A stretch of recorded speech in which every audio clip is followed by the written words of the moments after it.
Good morning. Good morning. Hey, everyone. Happy 4th. How are you doing?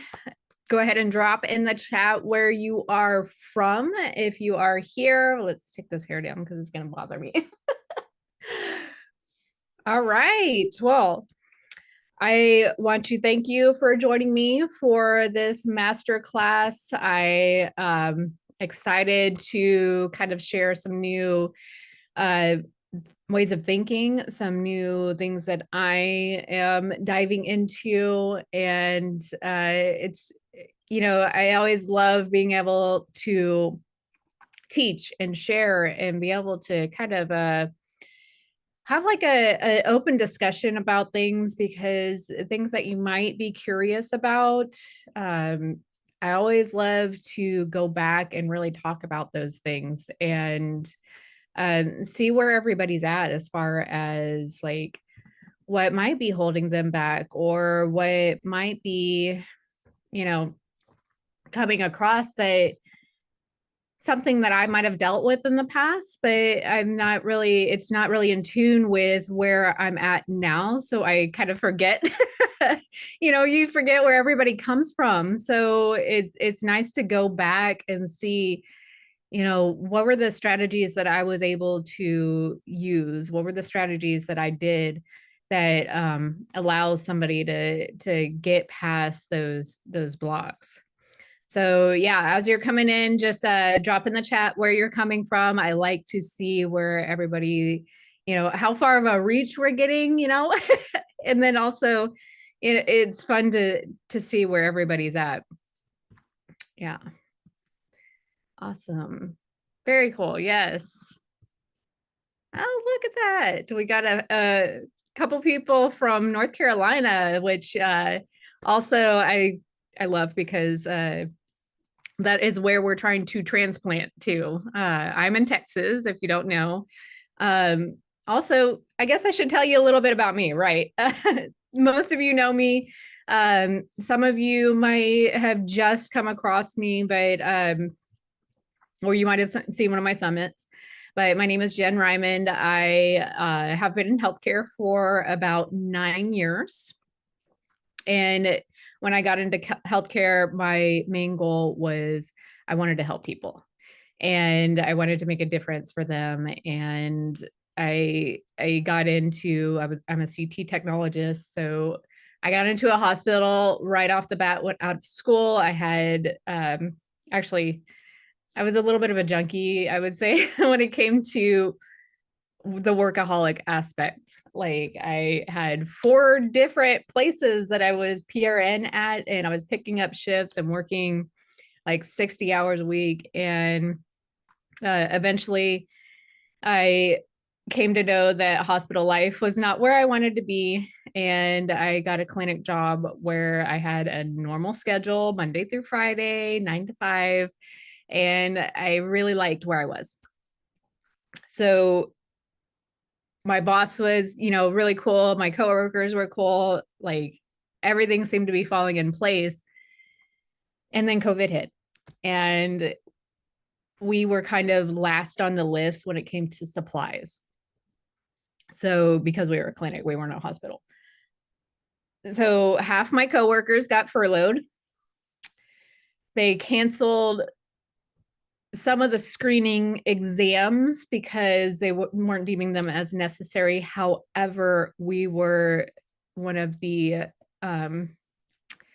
COVID clinics. So it's essentially, we had certain facilities that they only dealt with people that were not known to be COVID positive.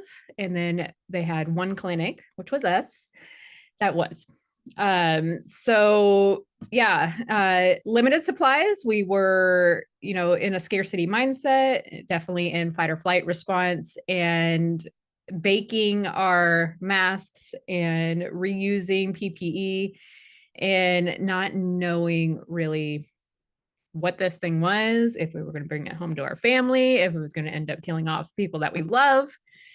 So it was a very tumultuous time. Now, it didn't start then, but I had always had confidence issues growing up. I was the kid in the background that didn't say anything, or, adult as well, but I didn't let my voice get heard. And I wouldn't have like opinions. Like I had opinions that were running through my head, but I wouldn't ever say them.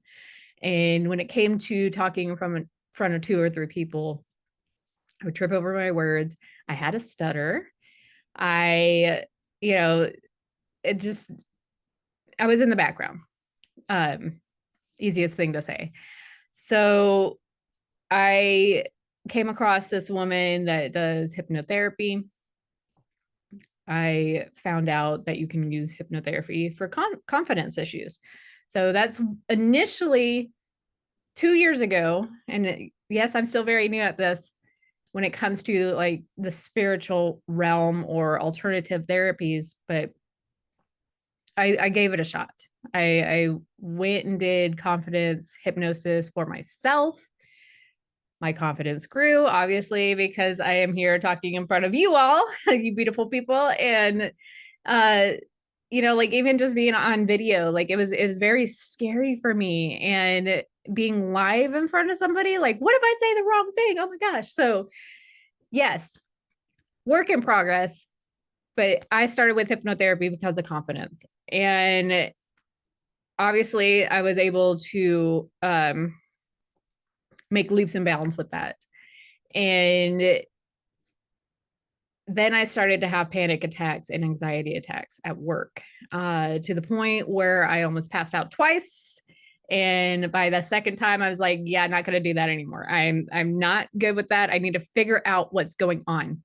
So along with all this, digestive issues, sleep issues, brain fog, low energy, all of these things were going on, and I didn't really know why. So going to the doctors tell me everything's fine. They run some tests. All my labs are normal. I do a colonoscopy, that's normal. Like all of these things tell me by giving me a pill. So what's really funny about the gastroenterologist is I had chronic constipation for my entire life. And sorry if that's TMI, but I've come from healthcare, so nothing's TMI to me. So um, he prescribed me a pill that caused diarrhea, but I was already having diarrhea every single day.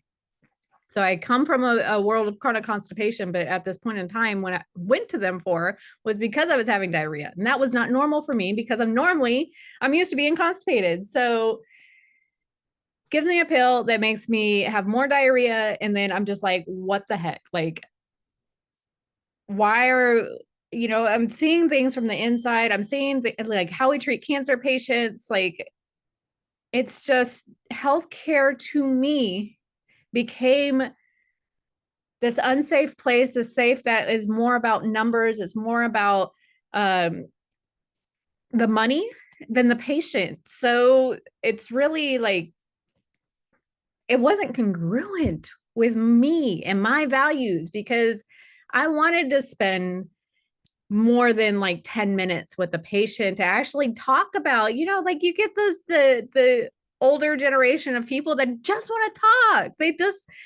They're stuck inside their house. They don't see their kids because they might be in a nursing home and they don't have anybody to talk to, and they just want to have a conversation. And you can't have that because you're on this assembly line of patients. You're having to get them in, get them done, push them out. And it's just, it didn't sit right with me. Like I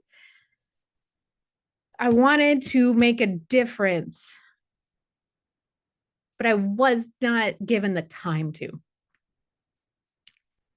So when I found hypnotherapy, I was like, you know what? This is something I could definitely do that for somebody. I can talk to somebody while they're in trance. I could help them. I can, there's hypnotherapy, when you think about it, like everybody thinks mind control.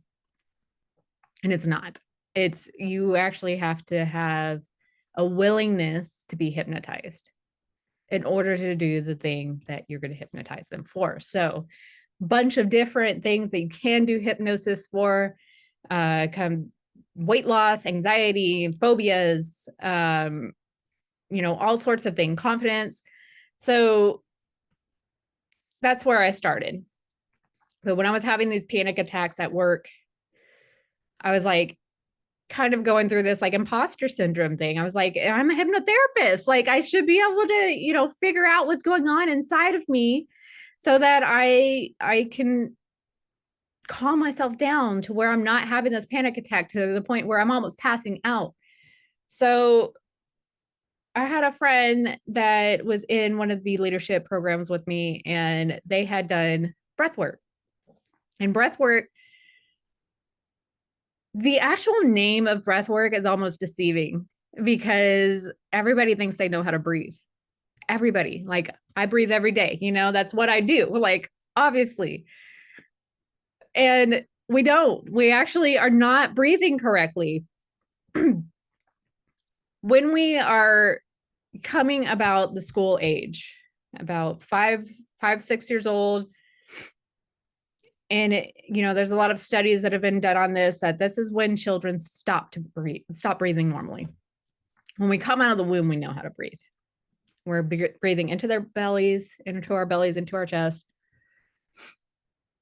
So these deep diaphragmatic breaths are really the medicine. These are the things that get us to oxygenate correctly our brain, our body, our organs, our skin, our bones. This is what opens up the vessels.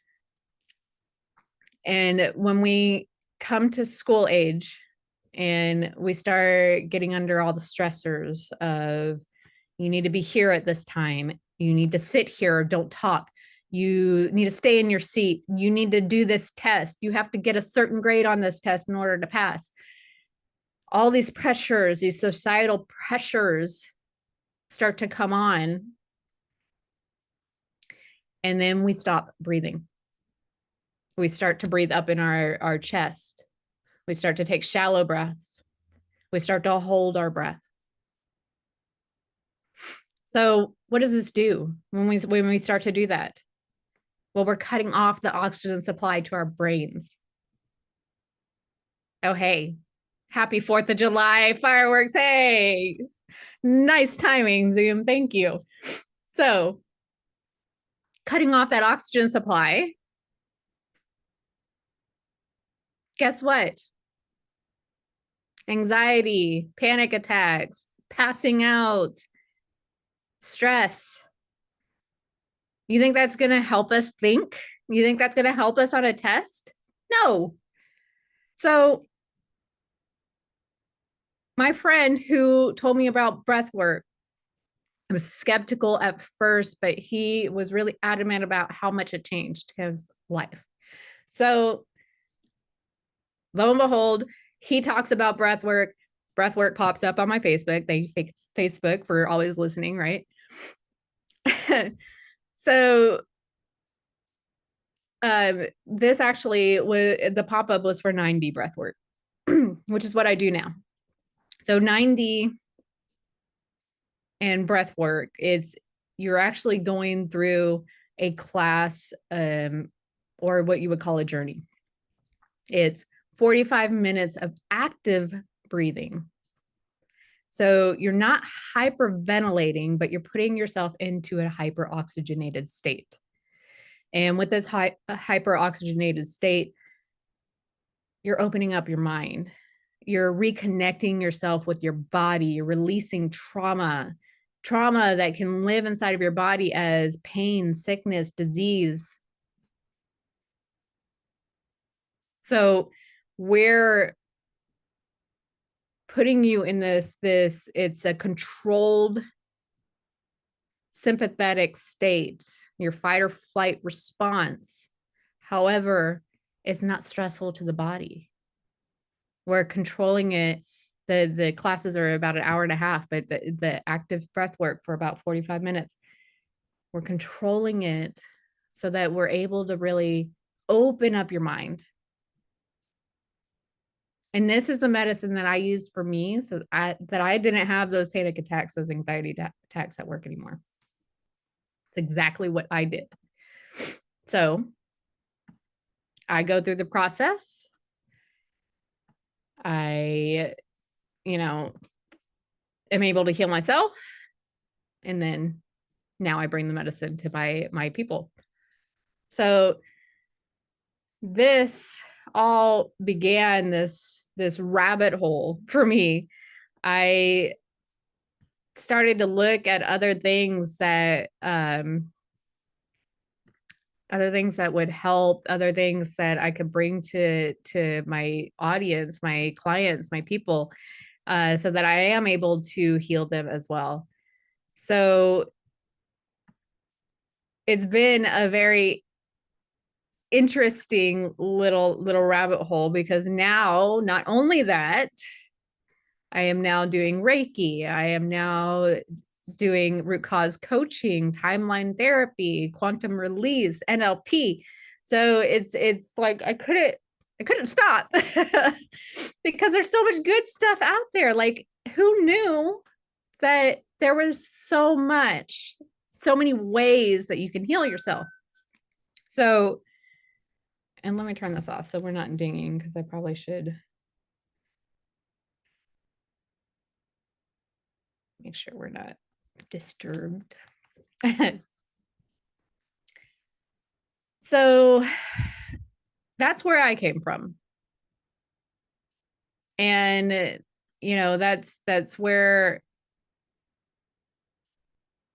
I started out, and what really caused me to really jump down this rabbit hole. So what we're going to talk about today, we're going to talk a little bit about trance. We're going to talk a little bit about the thoughts that go in your head and what sort of things that they can cause you. So we'll do an exercise at the end of this, and then we'll leave it open for Q&A. So if anybody has any questions, we can go over that. Let's see. So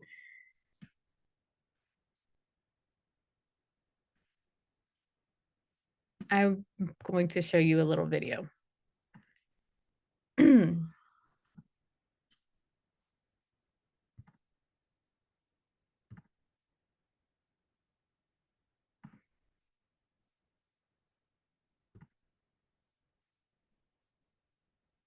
Mhm.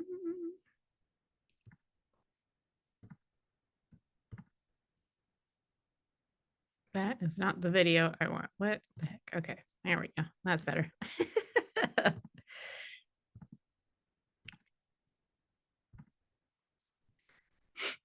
All right. I don't think that's good. 11-year-old Samantha Petragli and her... And just to make sure everybody can see this video, right, on my screen? Okay. Thank you. So this is a little bit, let me tell you a little preface to this. This is a video, and you might have seen this before, how plants, some students did a science experiment, but it's plants, two different plants. You do the exact same thing with them, except one you're giving it compliments and one you're bullying it. You're talking down to it. So just watch this. It's only about a minute and a half. Her mom are still trying to nurse this dead plant back to life after the 5th graders class killed it, and not with kindness. I feel sad about the bully plan because I don't like to see anything die. For her science fair project this year, the Comac girl and her mom bought 2 of the same types of plants from the same nursery.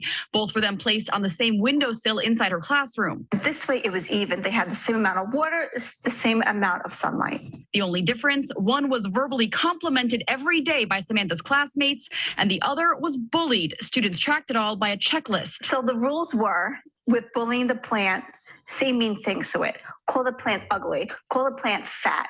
Call the plant stupid. The plant that was bullied began to wilt right away, and after just 6 days, it died, while the one that received compliments continued to grow. If bullying a plant for just 6 days basically kills it, imagine bullying a child. Last year, the furniture company IKEA conducted a similar experiment as a public service announcement against bullying, getting the same result. According to the Long Island Coalition Against Bullying, 68.4% of Long Island middle school students expressed they were bullied in school. Samantha says she's one of them, which prompted her to do this experiment. I like that it shows how bullying can wear you down and hurt you and hurt your feelings. There's no concrete proof that the science project actually worked, but for this Comac family, they're happy it at least served as a teaching tool. Allie Bauman, CBS 2 News. So what does that say to you? Let me stop this share here.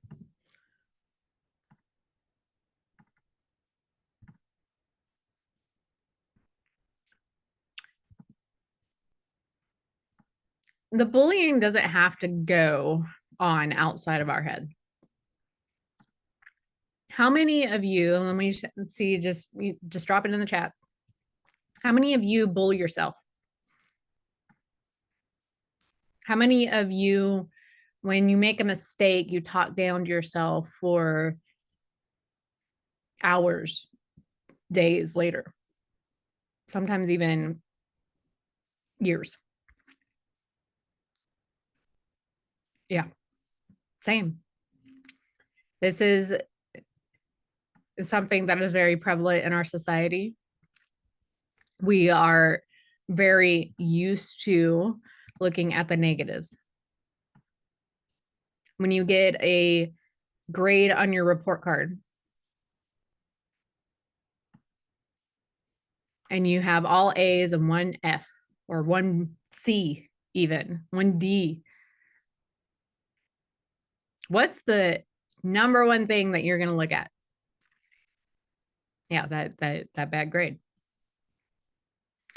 So we have 4 voices that live inside of our head. And no, it's not, crazy to have voices inside of your head. This is actually very normal.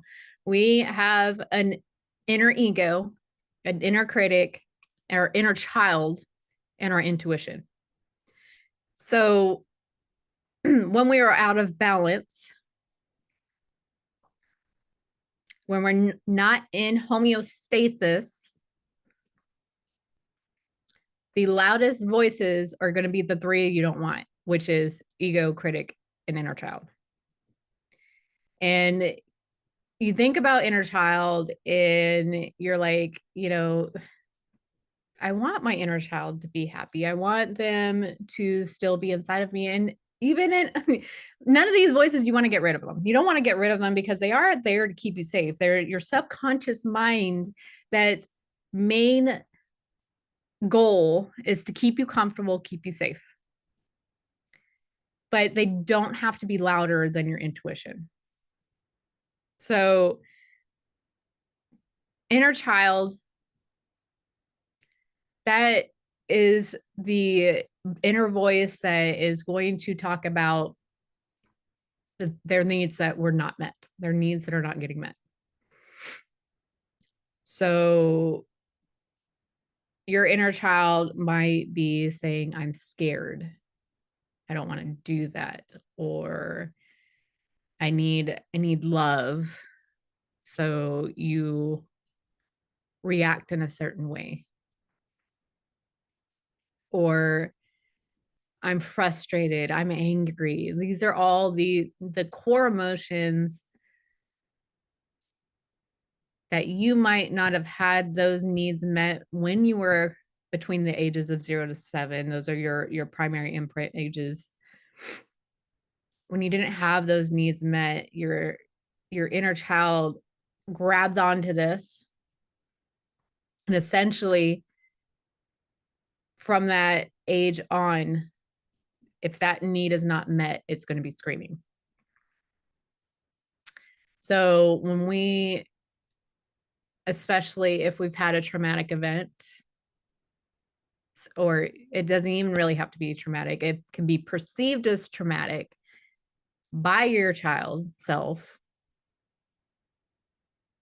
if there is a certain event that has happened between those ages, from those young ages, you're essentially pausing yourself in that age range, in that time of frame of time, and you're staying that age throughout your adult life. You are being driven by your inner child, your inner traumas,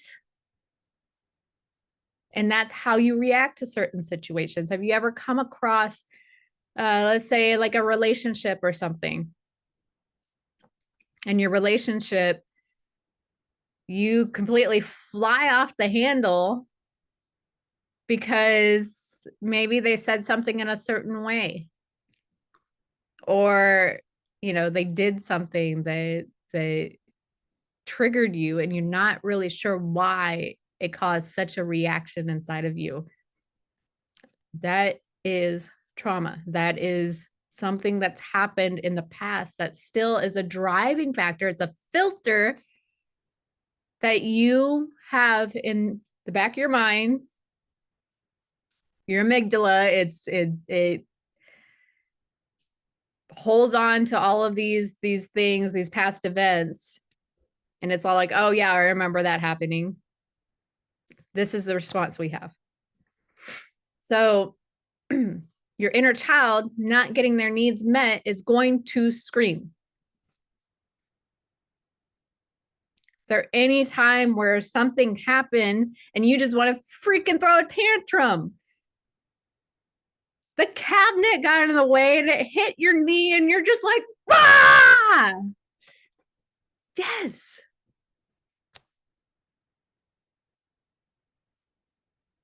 Now, it's not exactly normal for an adult to throw themselves on the ground and start screaming and throwing their fists, right? So we have to internalize, and then it gets built up and it comes out. So our next voice, our inner ego.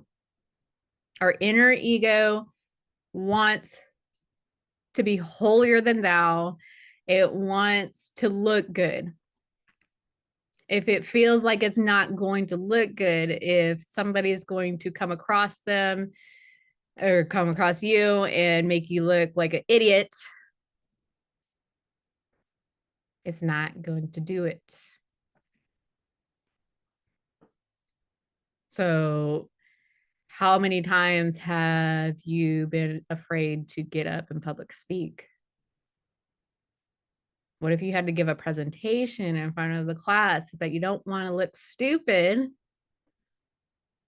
You don't want to be made fun of for saying a wrong word, or, stumbling over your words, or, whatever.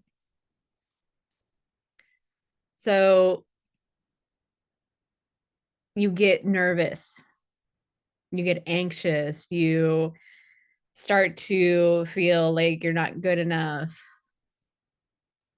That's the inner ego talking to you, putting you down.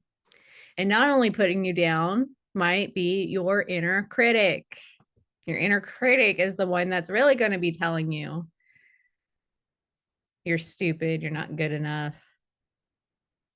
Why did you do that? You did that wrong. You're fat, you're ugly. And it's to keep you safe. In a sick way, it's your subconscious mind wanting to keep you comfortable and safe. So when these three voices are so loud that they're stuffing out your intuition is always kind. It might not, it might be harsh. It might, have to slap you in the face a little bit because you're not listening to it. But it is essentially your higher being, your higher self, your inner knowing. Intuition can be described as a gut feeling. It's messages from the universe, from your higher self, from your inner knowingness, your inner being. It wants to help you grow. It wants you to be the best person that you can be. But when it gets stuffed down by the other voices, then you start living your life in a way that's keeping you small and keeping you safe and, you know, timid and anxious, and you don't really know like what's the right thing or what's not the right thing, you know? So it's the more that it gets stuffed down, the more that the intuition voice gets snuffed out, the quieter it gets, and the less it talks to you, the less messages it's going to give you. So when you know this, what comes up for you? Like, what are any of these symptoms or these messages that you're receiving inside of your head? Is that you? Let me know in the chat. Is that something that you've been dealing with? Is the intuition something you want to get back? Like for me, obviously, like I'm always trying to get my intuition to speak to me more. I want these messages from the universe.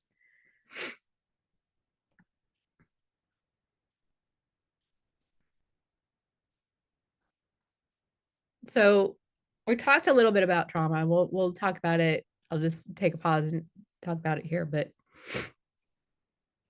again, you know, trauma doesn't have to be this big thing. Yes, we think about, you know, our big traumas, our big, what we call big T traumas. They're dramatic events, they're abuse, they're accidents. But then there's the little T traumas. Those are times when we felt unsafe, unheard, dismissed, especially between those ages of 0 to 7, those primary imprint ages, as I was saying. These mold our brains on how we interpret the world. So trauma, it lives inside the body. It's not just an emotional memory. It changes our nervous system. So we might be anxious or hypervigilant or easily startled or shut down. This isn't a choice. It's our body trying to protect us based on those past experiences that we talked about. So even just your mom telling you to go away because she's trying to do something, or your dad being too tired to play with you, like these can cause a traumatic event inside of us. And every single time that event happens afterwards, it's evidence. It's evidence to our subconscious. It's evidence to our bodies that this is why. So this is what we call a trauma imprint. It basically refers to the physical, emotional, and psychological effects that the traumatic event leaves on the body and mind. It's a direct driver to, you know, that influences how we think, how we feel, how we behave.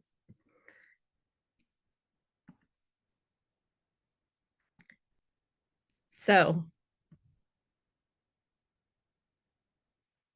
trauma that lives in our body is not just an emotional memory. It again, you have like 5 direct drivers that influences how we think and feel and behave. So the 5 major ones, you can have premature separation from love.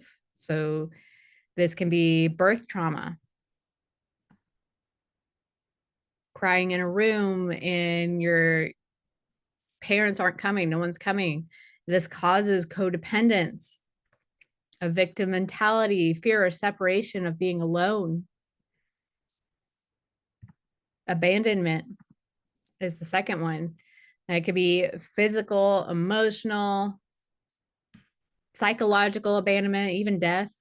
You're afraid of being alone. You're hurt. You have intimacy issues, fear and anxiety, attachment issues. The third one is rejection. This could be in the form of parental, it could be romantic, it could be societal, academic even. It causes the fear of rejection or reactivity. You get easily offended, or you feel overly judged, or emotionally erratic, or you have anger issues, insecurities. The fourth one is shame. This could be due to physical appearance. It could be academic. It could be even sexual exploration, your social skills. A lot of people get shamed by their parents. This could be showing up as a negative self-image or a low self-esteem, or you causing you to have perfectionism or intimacy issues or avoidance or people pleasing. And then there's the absence of presence. You could be, again, left in the crib or not paid attention to, or you're not acknowledged. This could result in low self-esteem. You could be seeking external validation. Your love received is never enough, causing anxiety, depression. But the good news that healing is possible. Understanding trauma really is the first step towards regaining control over our responses and creating that lasting change. So we talked a little bit about the subconscious mind and the, being driven by your past traumas and your like little self and the traumas that they went through, or the age that you were imprinted on and living in that age. And, that being a factor in why you do the things that you do and why that you react the way that you do. So when you think about your mind,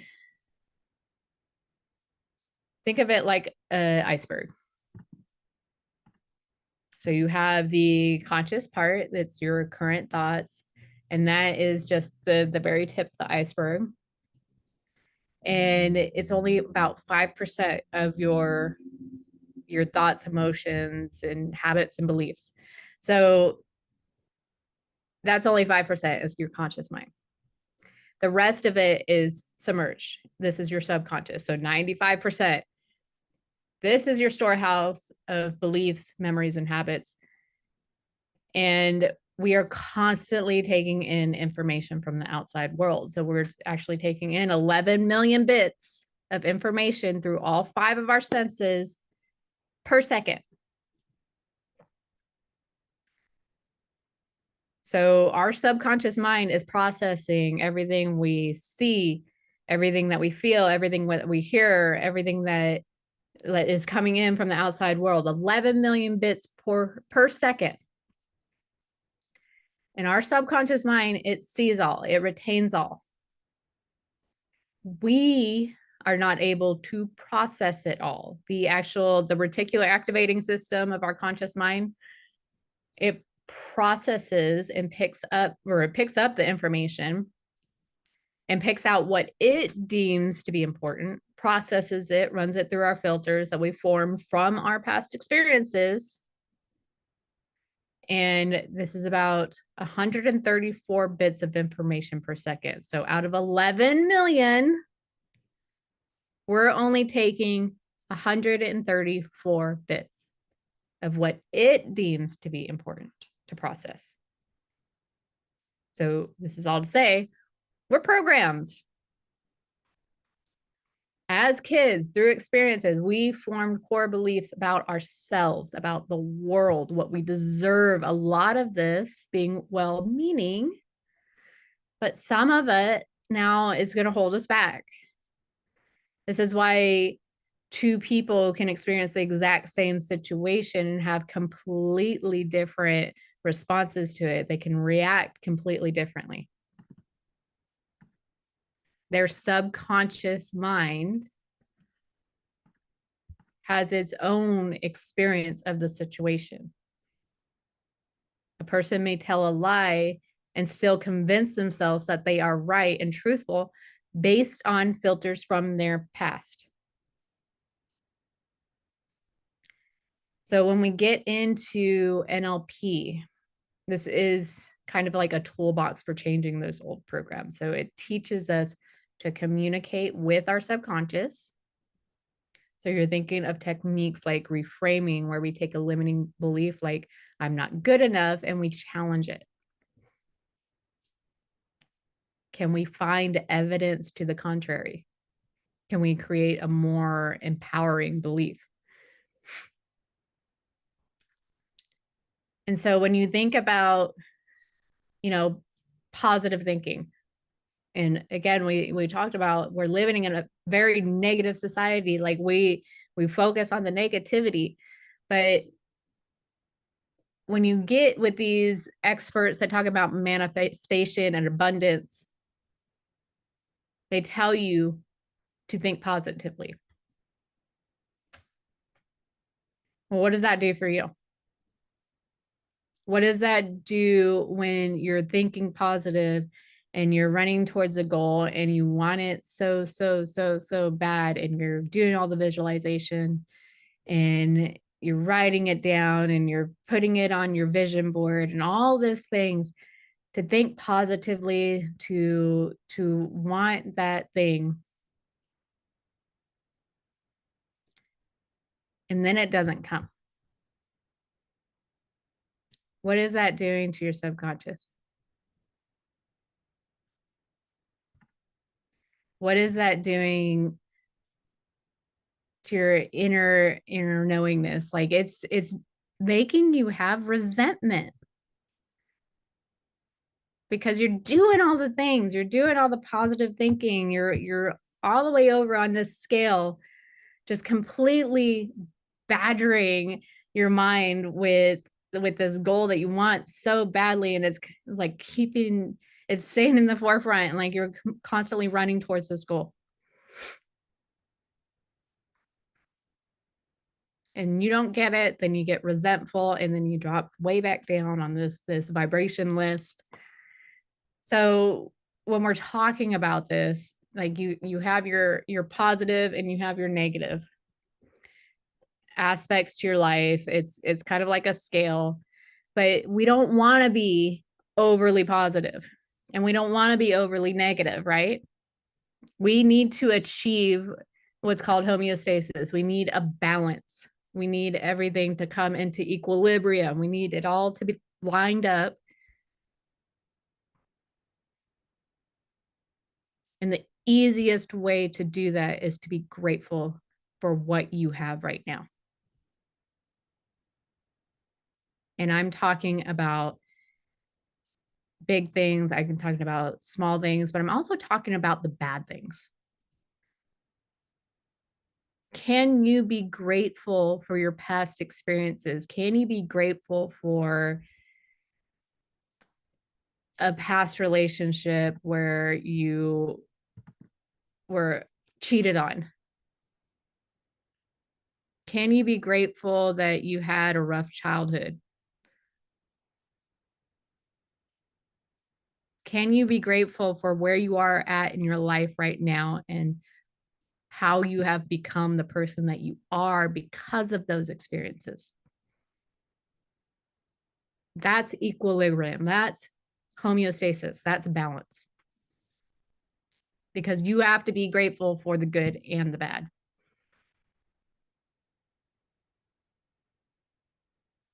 And when you are grateful for what you have right now, that's when the universe will give you what you need, what you want. So visualization, we talked kind of about that. We talked about vision boards and like focusing on the goal. But the funny thing about visualization and what really interests me and why trance is so interesting to me is that it taps into the power of your imagination. You can vividly imagine yourself achieving the goal or doing something. They've actually done this test with out of Harvard, where they have run studies where they use visualization on a bunch of field runners, where they're running on the track, going over hurdles, and then they measure their heart rates and their heart rates are elevated as if they are running, and they burn just as many calories as if they're doing the physical task by visualizing it. So I'm not saying visualization doesn't work.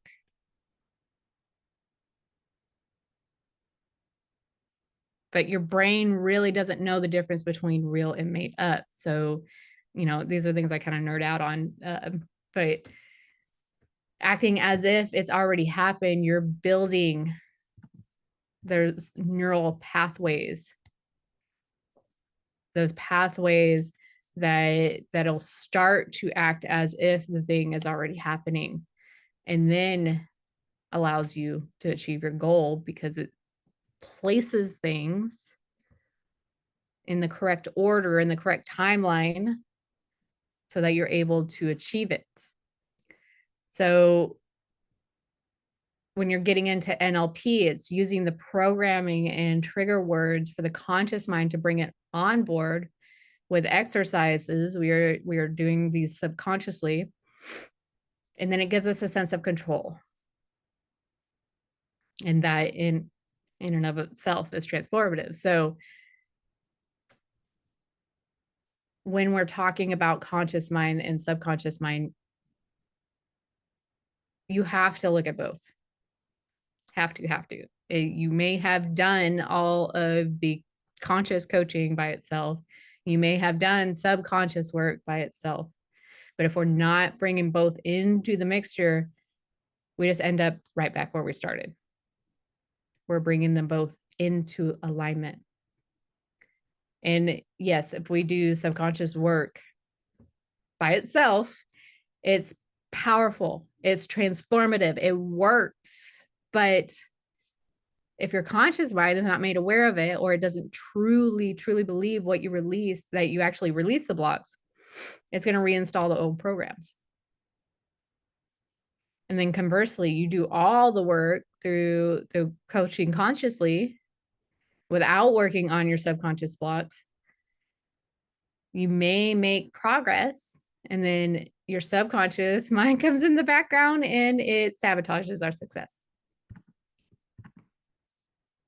You go through your old patterns again. You end up repeating them over and over and over. And again, its only concern is to keep you safe and to keep you comfortable. So anything outside of your comfort zone is going to pull back the reins on. And then you end up in the same situation as before. So think about, any time that you've done diet and fell off the wagon, like you wanted it so bad, you want to be healthy consciously. And then your subconscious mind sabotages you by putting cake in the break room every single day while you just started this diet. All good, Patricia. Glad to have you.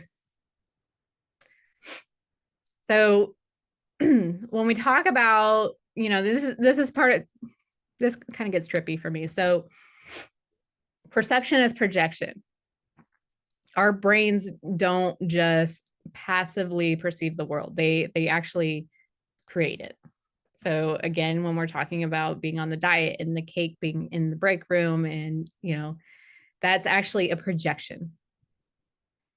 An annoying coworker, we might assume that they're rude, but it's possible that they're nervous and trying too hard. You are projecting on them rudeness.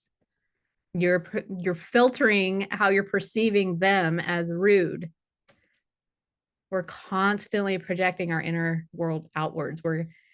If we're carrying shame, we seek judgment. If we're hopeful, we find opportunity. So the goal isn't to become these delusional optimists. Like it's to recognize how much power we actually hold in shaping our experience. So we really we want to do this work because we want to truly live in line with our goals. We're being put in survival mode by our traumas. So our goals could be about safety. It's an away from motivation. It's not, when you think of cause and effect, it's because of something that you're trying to avoid. All good, Mike. Just glad you're here. So when we're chasing goals out of obligation, it might be a step, but it's not going to propel you towards your goals. Are you chasing your goals because of something you're avoiding, something that you don't want, because you want to be out of debt, because you want to be seen as and respected, seen as somebody powerful, or because it lights you up? So we're shifting our perception. We're helping us embody our goals. When you believe you're deserving, when you act as if, you make different choices, you see opportunities instead of obstacles. It's not, we're not broken. It's not about fixing ourselves. It's about becoming the most authentic and powerful version of yourself. So use that curiosity. So I'm going to do a little exercise. So if you have a pen and paper, go ahead and grab that.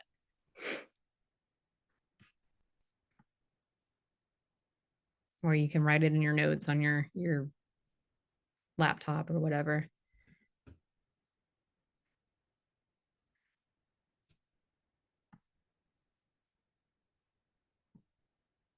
So when we're thinking about symptoms that are coming up, think about this like a tree.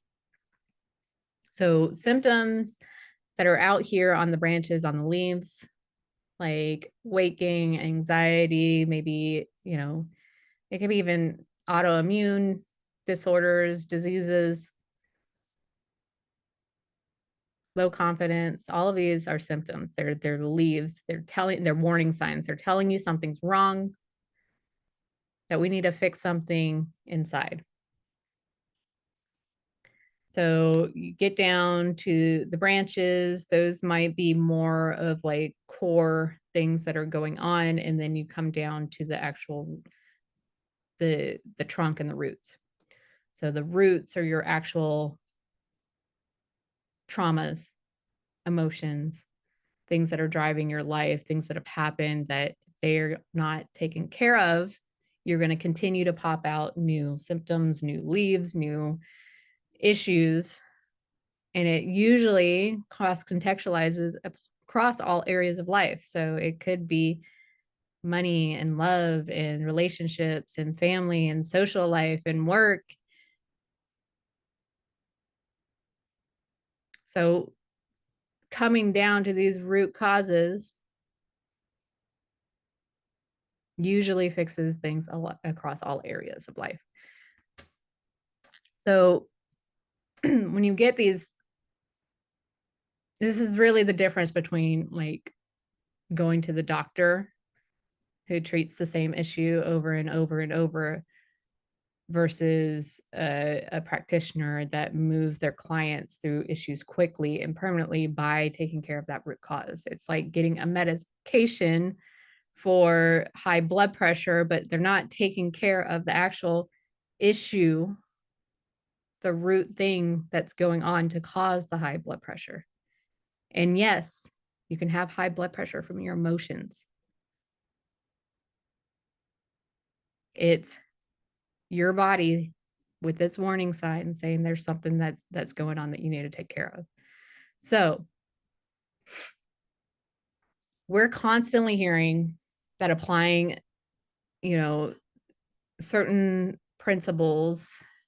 It's nothing short of a game changer for clients by taking care of these root causes. So we'll dive kind of into this. It's called a reduction expansion demonstration. So it's,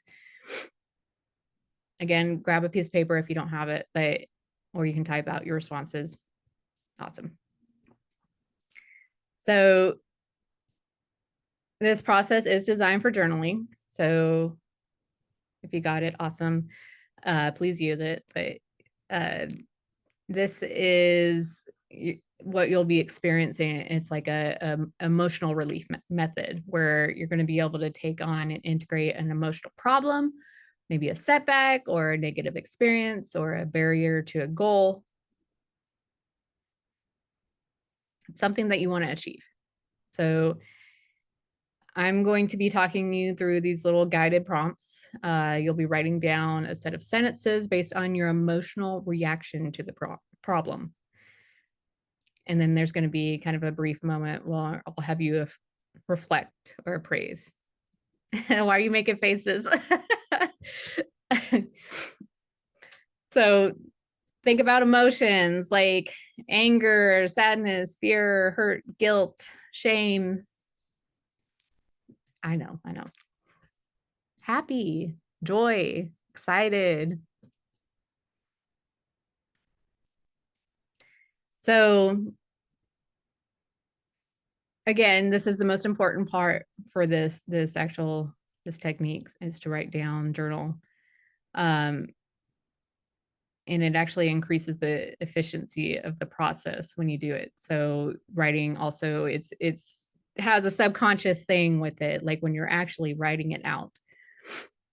And it's okay if you have to type it out, but writing it has something to do with the subconscious. So that's why I say write it. So we're writing a series of sentences. We're eventually going to get down to where we reduce it to just one word. And there's going to be a bit of a, like choose your own adventure here. So it's one word. If your one word is positive, we're going to continue on to the next set of instructions, but based on that shift that you've experienced, if your content hasn't shifted yet, it's just know that it's going to. But basically in the subsequent can't talk. In these sentences, we're going to keep writing based on the same thread that you started on. And it'll make more sense, of course, when you get through it, okay? So let's go ahead. Let me see. And I don't want you to choose like a lifelong problem or something that's like been extremely debilitating. Maybe something that you've been dealing with lately. Yeah. So like, if you want to work on that, you're basically going to have to break the bigger problem into smaller pieces for this. We get into like the bigger things that's going to take more like one-on-one time with me. But for the purpose of this little demo, it's just something that's bothering you, maybe something irritating that you feel a shift, that you might feel a shift from today, but you'll come back, you can redo it at a different time. You'll get a recording of this, so you can always go back and do it. So think about something that you'd like to feel differently about.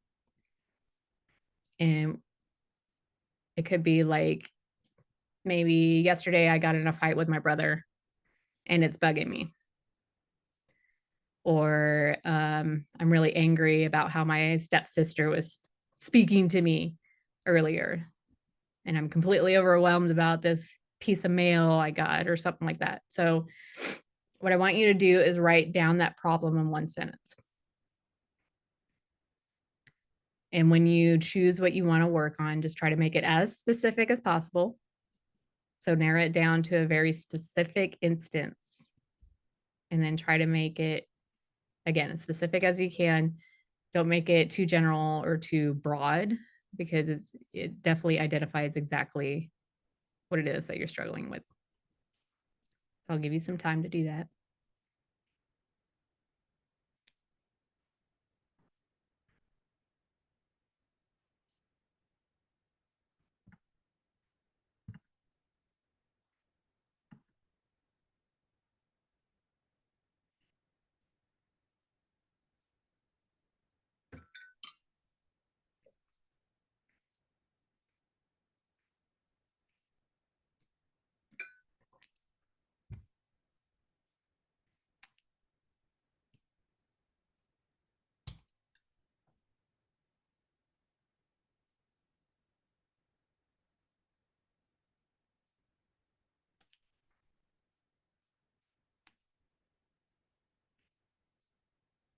All right, Mike, I see you're done. Patricia, let me know if you need more time. You're not done? Do you need help? Okay. So what we want to do is like, you're gonna, you want something that like, if you had like a 1 to 10 scale, where 1 is like not very bothersome and 10 is like debilitating, you can't function. We want something that's kind of more in the middle, maybe like a 6 or under for this actual exercise. So maybe something that like you had pain like walking down the stairs today or something like that, and it's frustrating to you. Okay.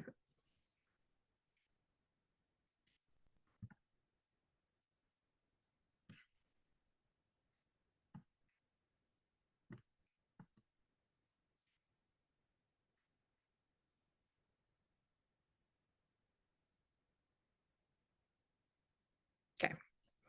So I want you to put all of your attention on this problem. Put all your attention on what it is. So something that you wanted to shift and change.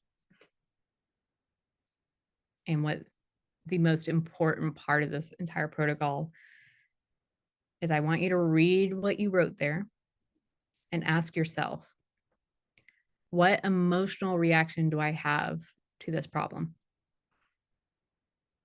In other words, how is it subjectively affecting me?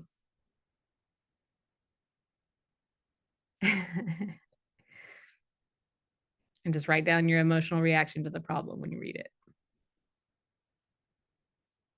And it has to be an actual emotion.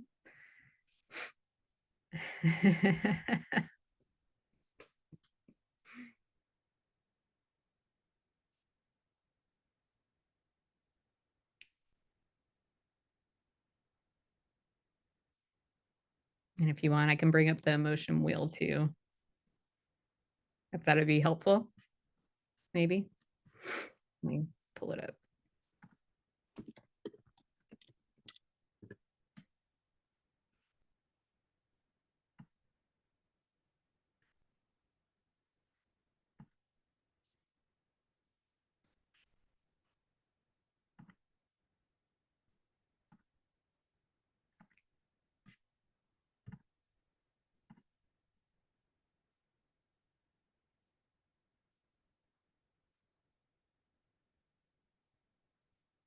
Is that big enough that you can read it?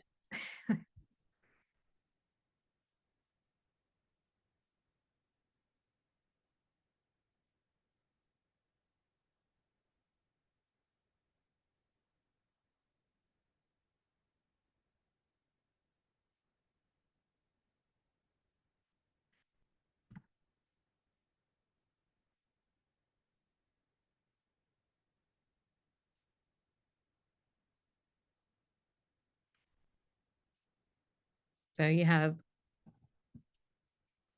your core emotions right here in the middle here.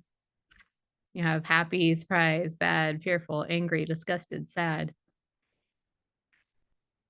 And then you can use any of these emotions in here, but like you can have like tired, stressed, busy, bored, scared, anxious, insecure, weak, rejected, threatened, let down, humiliated, bitter, mad, aggressive, frustrated, distant, critical, disapproving, disappointed, awful, repelled, hurt, depressed, guilty, despair, vulnerable, lonely.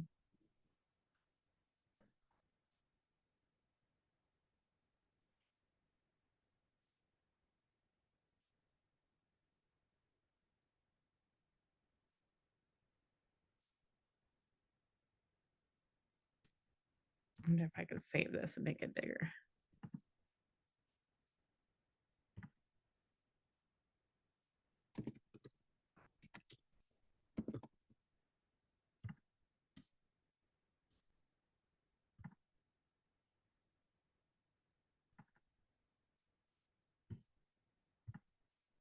Let's try this.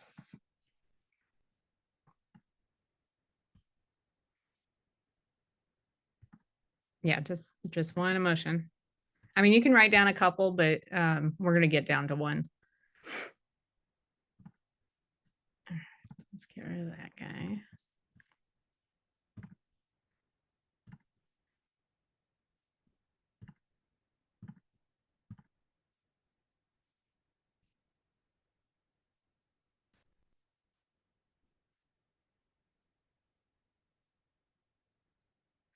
So this is your sentence is your one topic sentence that includes both the situation and the emotion that you feel. So this is what we're going to take for this entire exercise. So again, for example, I think of my brother. I got in a fight with him. I'm really feeling angry. So write down something about the context plus the emotion, make it one short topic sentence, and then write that, you have that down at the top of your paper or whatever it is that you were writing on. So now that you have identified the emotion, I want you to do now is rank it. So the intensity of that emotion from the scale of 1 to 10. So again, where 10 is debilitating, can't function, don't, of course, that's not going to be how it is at the end, but it's actually, we have to pick something that's not too strong and write down in a very realistic way, how is that affecting you on a scale? So with your first instinct, just write down your number.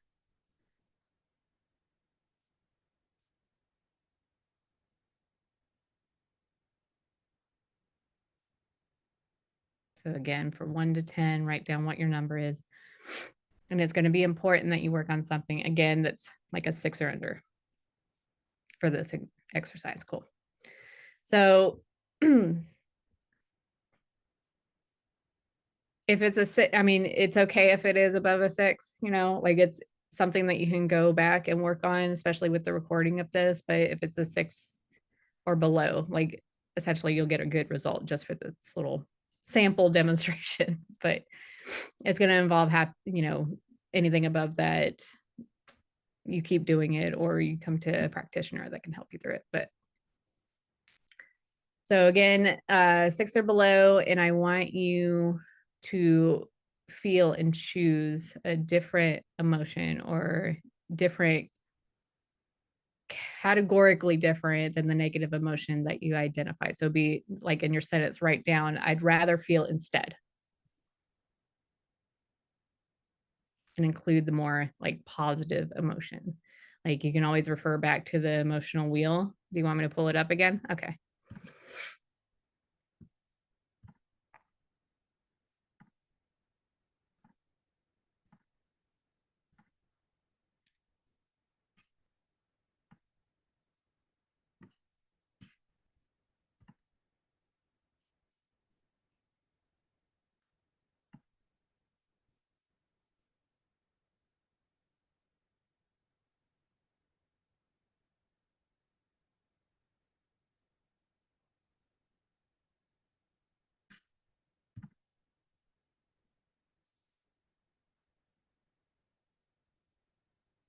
That's okay.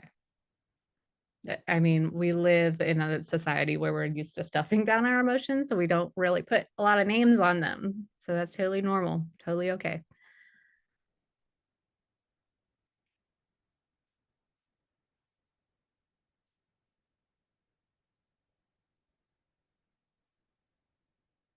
We want to find an emotion that we would rather feel instead that's a positive emotion.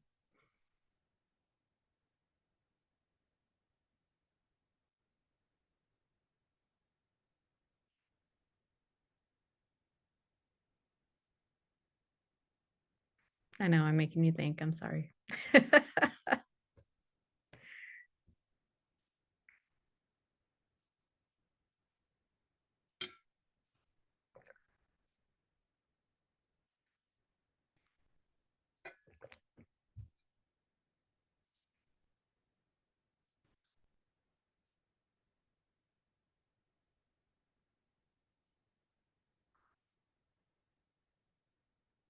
Good. Okay, stop that share.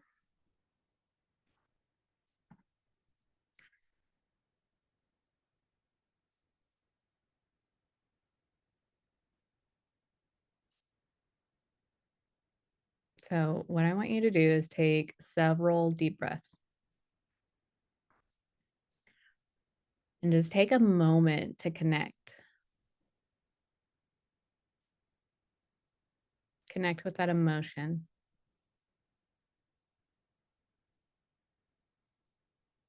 Put your attention on the emotion that you identified. And I want you to think about the last time that maybe this event occurred or the last time that you were feeling this way. And recall a moment where you were feeling that negative emotion.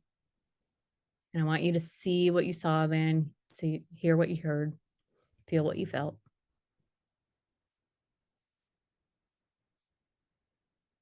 And notice little details that set out only to you. So if you want to close your eyes, you can close your eyes. Just put your attention on your problem, the emotional reaction that you had, and why you felt that. And just take a nice big breath in and breathe out through your mouth.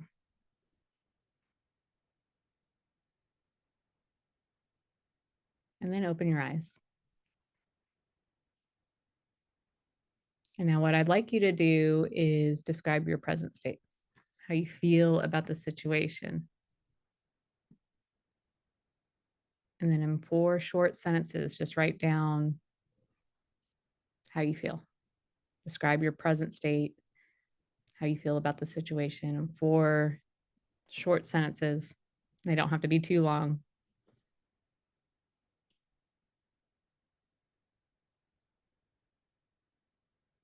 Just write the first things that comes to mind.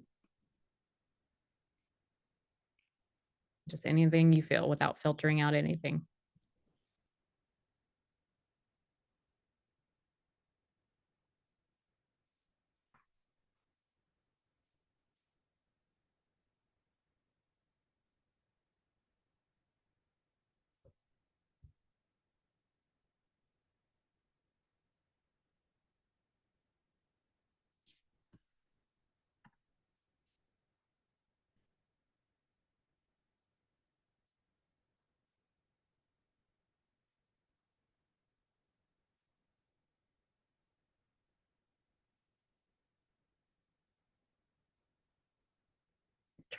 Try to make it more sentences, not just words. So more like I'm feeling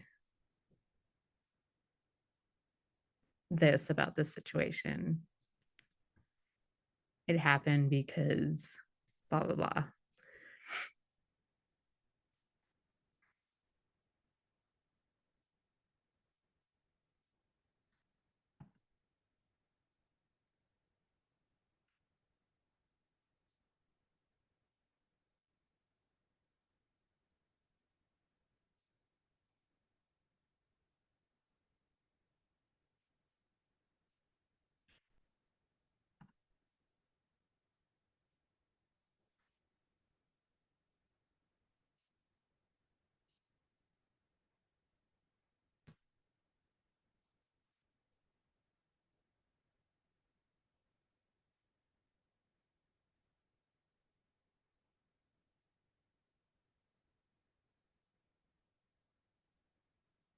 No, that's fine.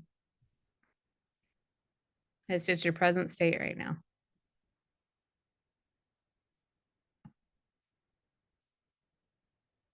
So the positive emotion we were putting is basically the result we want at the end of this. So we're going to keep chunking it down until we get to that result.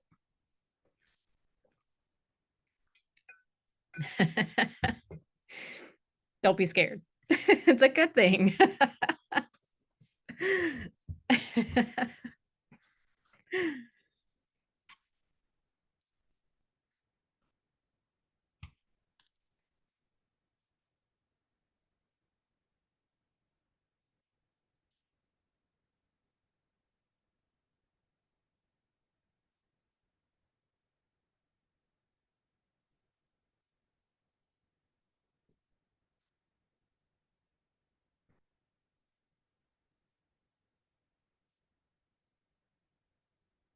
Good. All right.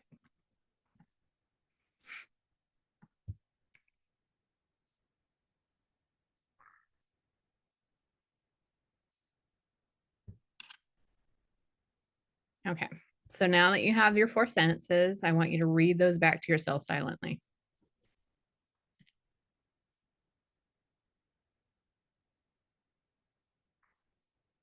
Just read through what you've written there. And when you read those sentences back to yourself, I want you to state, either out loud or inside of your head where just kind of state out loud what a picture pops up in your mind. Like, what image do you see? That picture that comes up when you read those words. What image do you see? And then reflect back on what image you see, or reflect back on what you've written.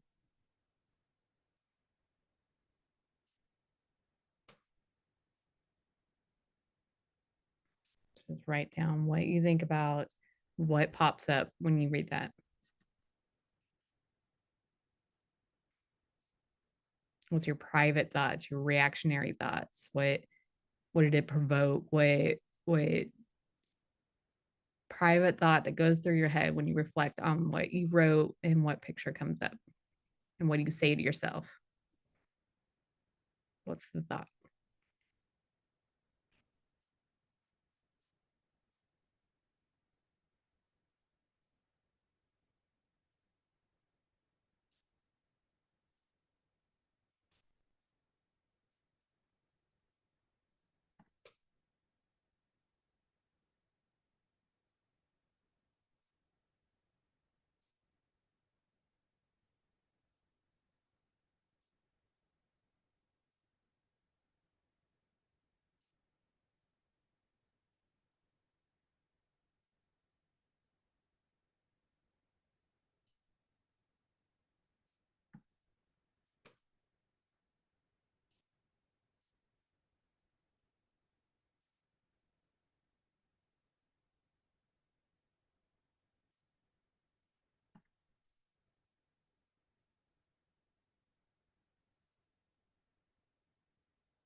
Mm.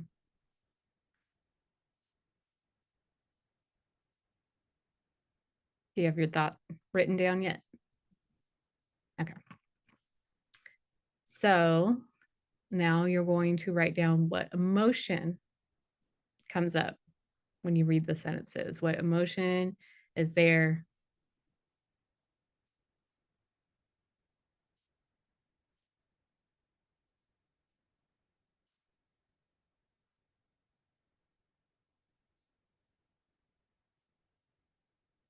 Good. And then lastly, where do you feel it in your body? What's the bodily sensation that comes up when you reflect on those sentences, what you wrote? Could be like a gross body sensation, like tension, or maybe like something like a pain in the neck or lower back, or it could even be like a subtle sensation where like you feel it maybe in your throat or your chest, your belly.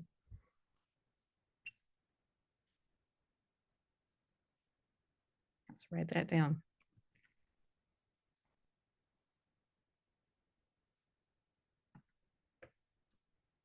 All right. So now we're going to take another deep breath in. You can close your eyes if you want. Just deep into the belly, letting it go through the mouth. Just let it go. Then open your eyes. You're going to put a big, satisfying X through everything you wrote.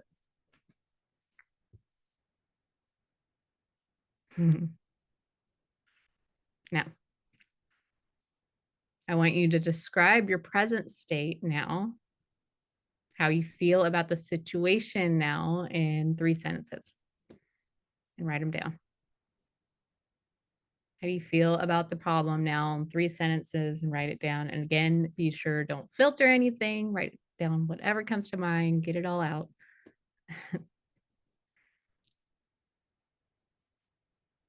Just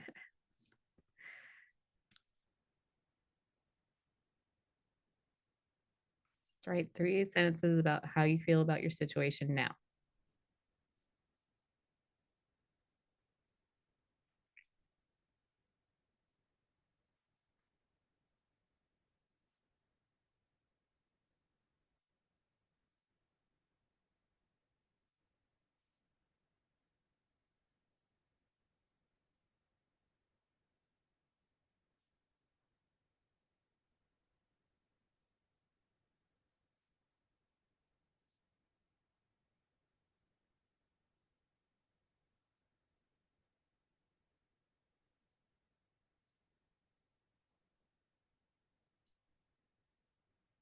Okay. Everybody else good?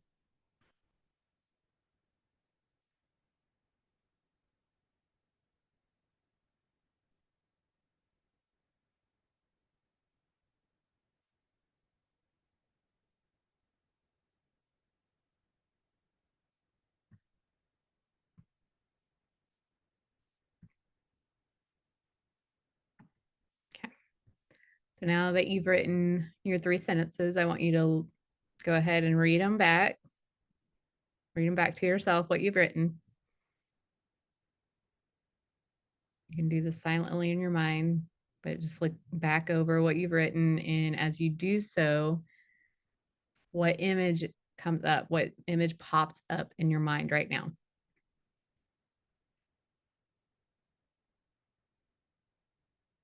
As you read those back to yourself, you can say it out loud. What image pops up?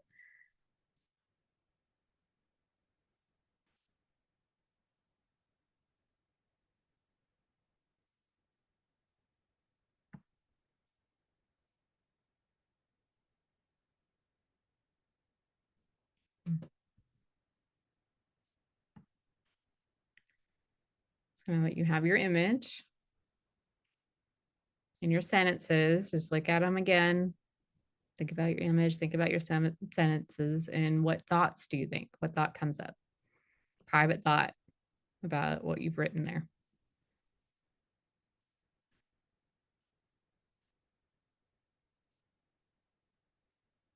It could be one word or whatever.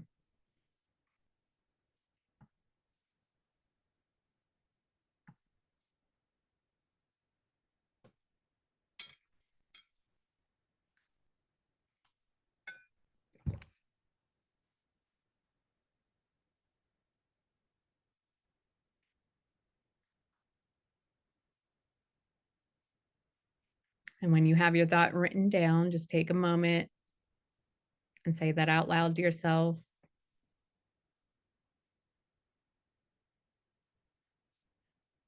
And as you read that, what's the emotional reaction that comes up when you read what you've written?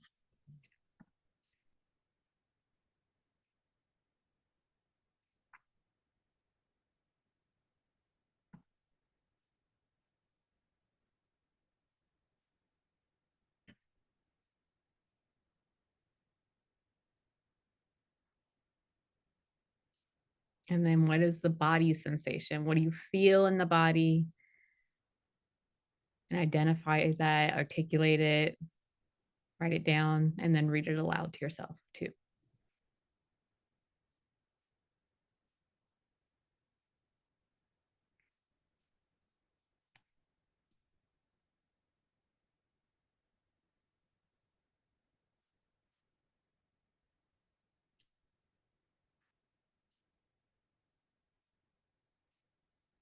And now go ahead and take a deep breath in. You can close your eyes, but when you breathe out,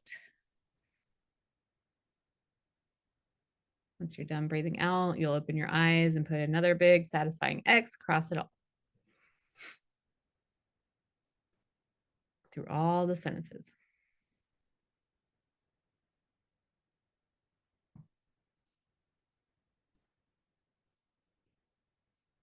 Cross it out and breathe out. As you breathe out, let it go.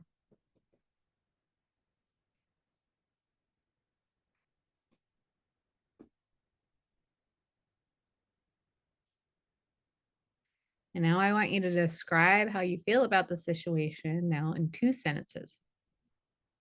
To write down how you feel about your predicament now. Express it into 2 sentences, whatever comes up, trust what comes up.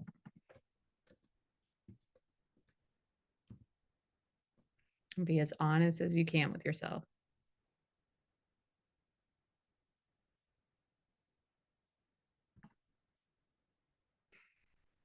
I think it's hard for everybody.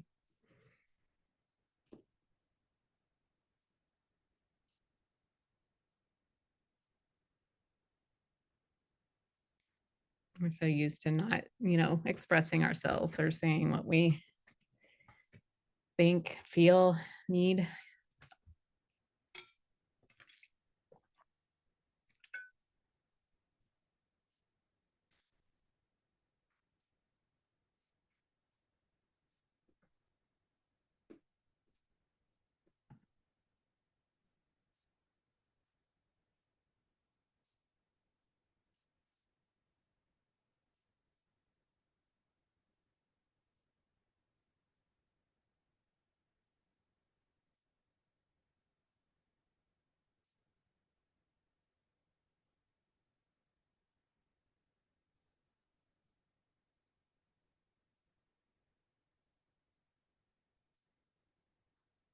Okay. Got him? Yeah. So now that you've written your 2 sentences, you should be starting to get the hang of this, right? So we're going to read back what we wrote. As you read it back, notice what image comes up.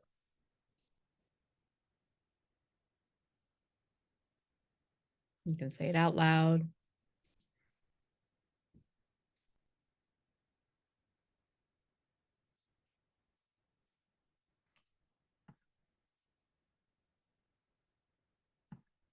And then you're going to go back and read your last 2 sentences.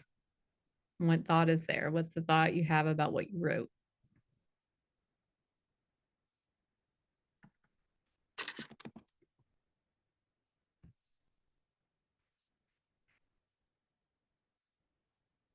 And then what's the emotional reaction that comes up when you read what you've written?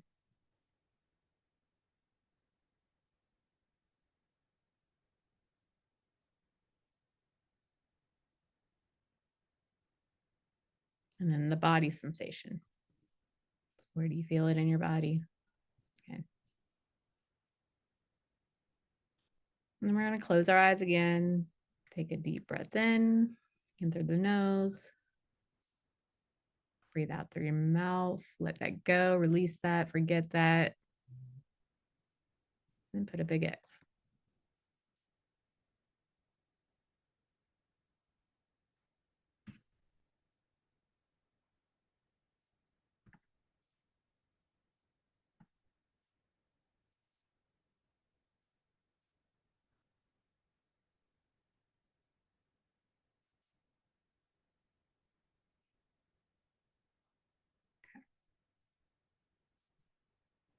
Putting a big X through all of them. And then we'll move on to the next one. And we're going to go ahead and write how you feel about the situation in 1 sentence now. So to describe how you feel in 1 sentence, your present state, write it down.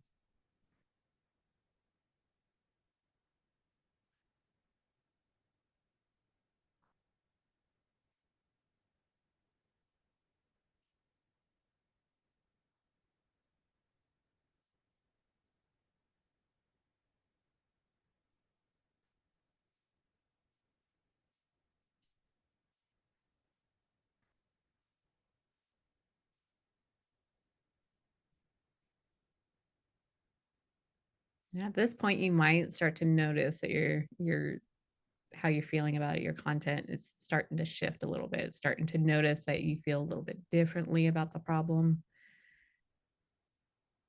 Just let it all happen. That's why we're here. That's why we're doing this. So let all that occur.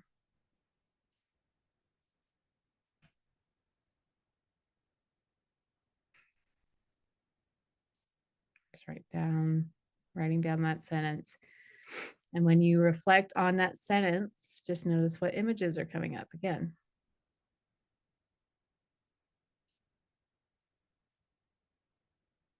How it's rising might be different than it was in the beginning.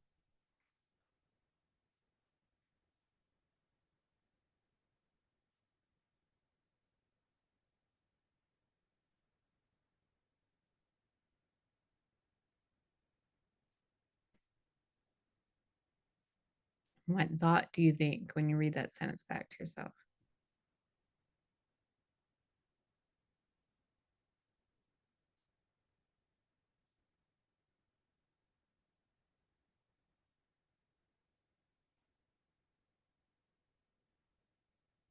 And what emotion?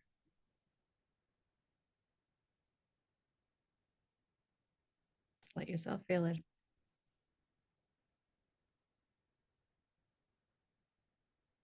Where do you feel it in your body?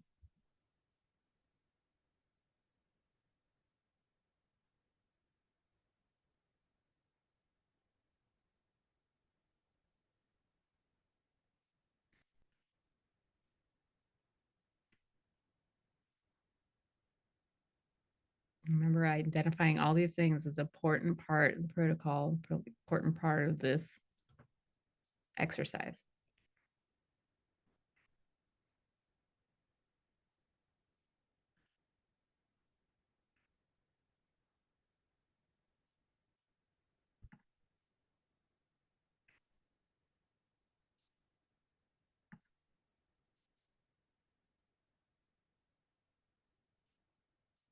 And then you're going to take your deep breath in.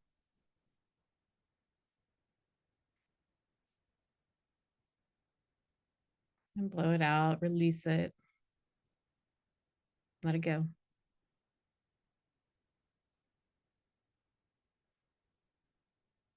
And then draw a big X through it.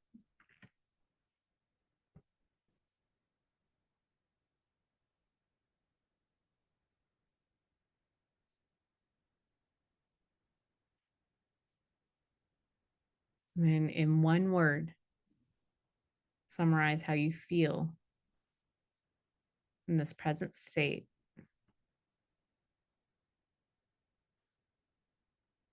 How you feel in this present moment. Write down how you feel. One word. Write it down.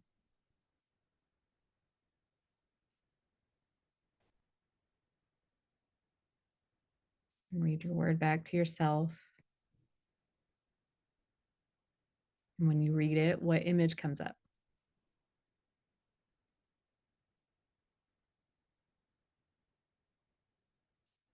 And when you see that one word, what thought comes up?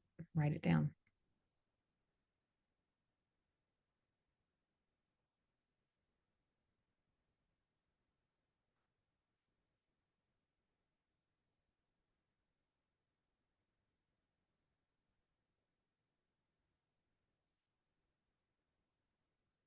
And as you reflect on that one word, what emotion is there?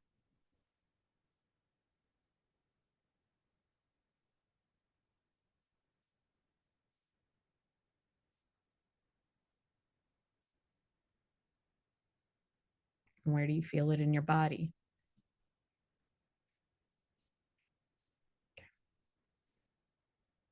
I'm going to do another big deep breath in. You can close your eyes. Into the nose, out through the mouth, breathe it out, let it go. And notice. How do you feel now? Take a moment to assess where you are. Just if your one word is now a positive word, if it's a positive emotion, if it's a positive association, yeah, I figured that. If it's positive concept, quality, you'll continue writing the rest of this exercise, writing with how you feel with the shift. So you'll be writing as we do like the consecutive sentences, you'll be writing down how you feel about the shift, not necessarily about the event. the positive shift that's been summarized by your one word. However, if your one word still has some emotional charge to it, that's perfectly okay. Yeah, it's eventually going to integrate. Don't worry. You're just going to continue on writing with how you feel in real time. So for me, we're just going to, be about this positive shift. If it hasn't shifted yet, that's okay. It's okay. We're just going to continue on. So how you feel about it, and we'll eventually turn it into positive. So read the sentences back to yourself. Or read the word back to yourself. And what image comes up?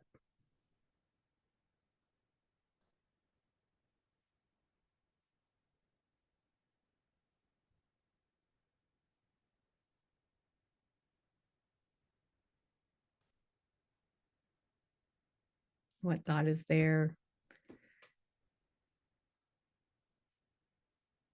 What's the emotion? Where do you feel it in your body? Remember to write all those down and even state them out loud.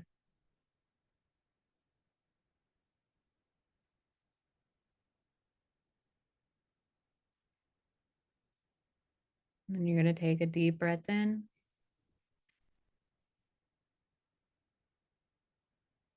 And let it go.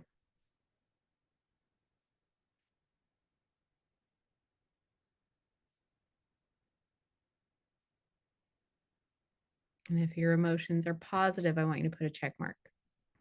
If they are not, put an X.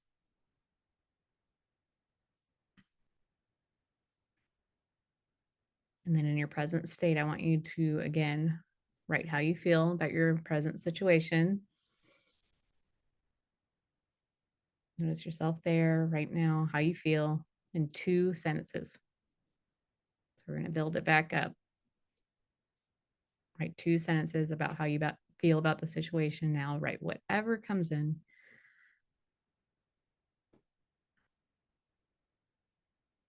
So if your content has shifted positive when you had that one word, you'd be writing about your positive shift. If you're still working on that, don't worry, just express how you feel now to yourself in the moment right now in 2 sentences.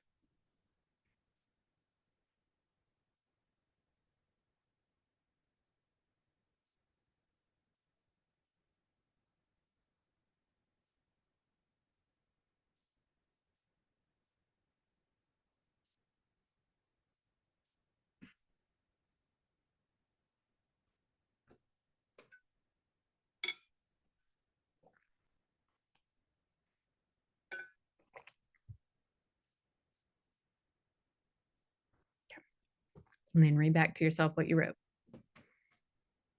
Reflect on those 2 sentences. You're, starting to get to know the procedure. What's the thought that's there? State it out loud, write it down.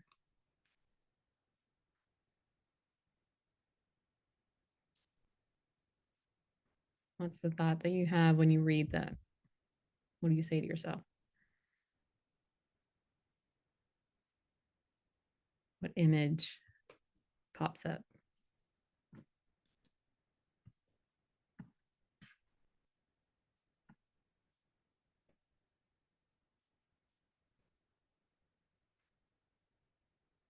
Notice the emotion.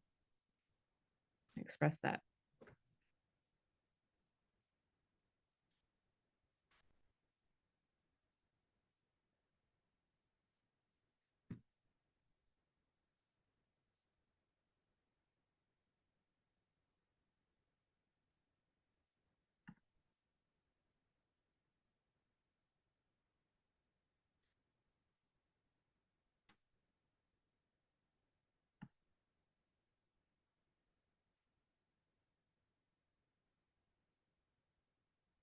Do you want the emotion wheel?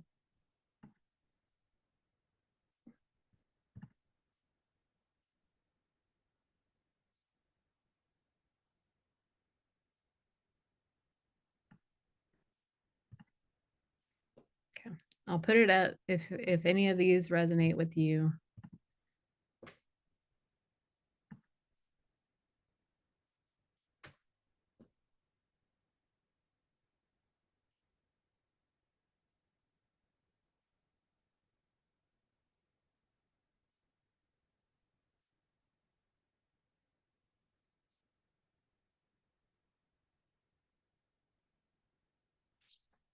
First thing that comes to mind. This is trusting your unconscious thought or emotion rather.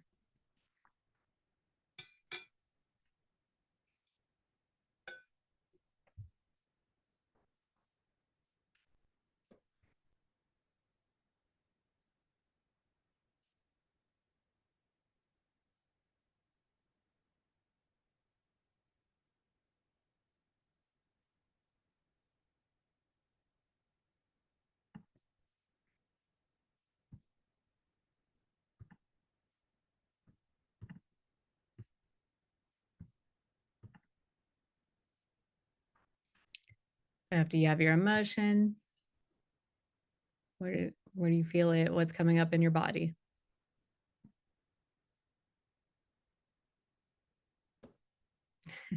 Good idea.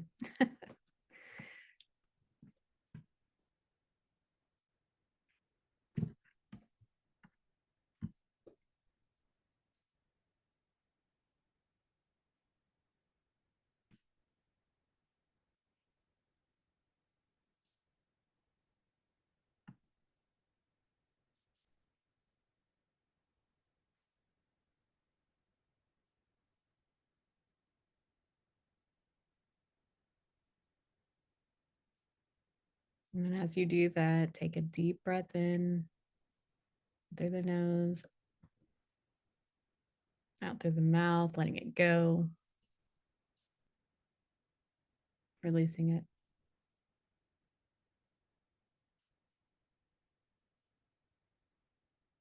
As you open your eyes, if your words are positive, you can put a check mark.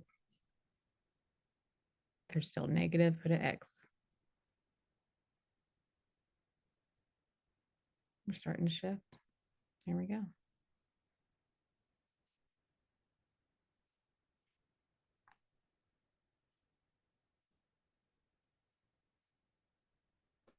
So reflect how you feel about your situation now.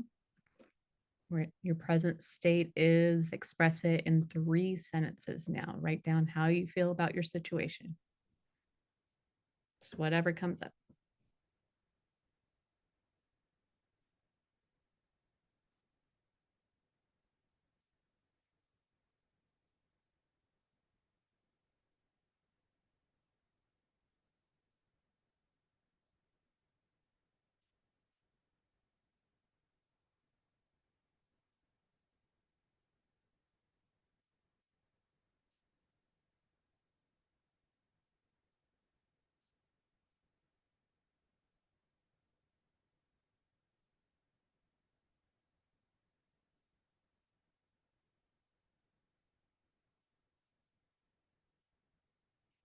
So as you read those 3 sentences back to yourself, as you're reading those back to yourself, just what image comes up in your mind.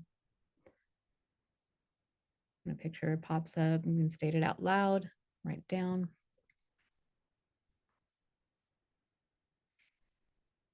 I'm not good at lip reading.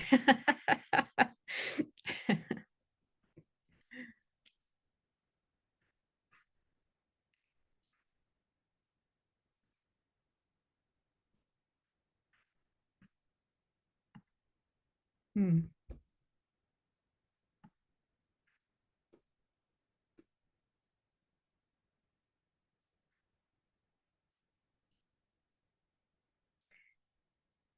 And then as you read those 3 sentences back to yourself, what's the thought that you think? Your private thought, and articulate that. Notice whatever comes up. And then we'll notice the emotion that comes up now.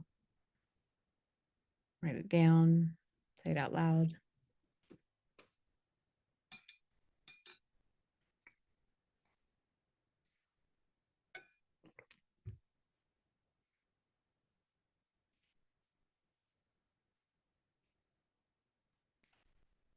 And then the body sensation.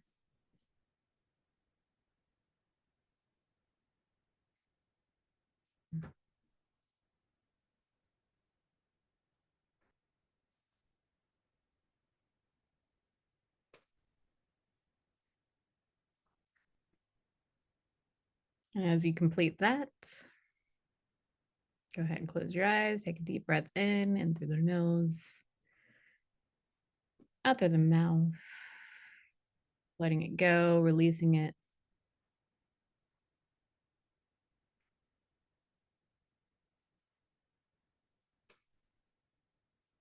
And when you open your eyes, if it's starting to shift positive, you can put a check mark. Again, if it's still unwanted, you can put an X.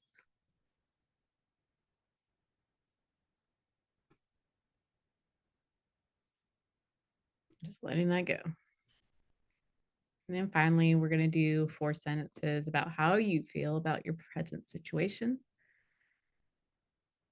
feeling yourself in this present moment. Writing that down, 4 sentences.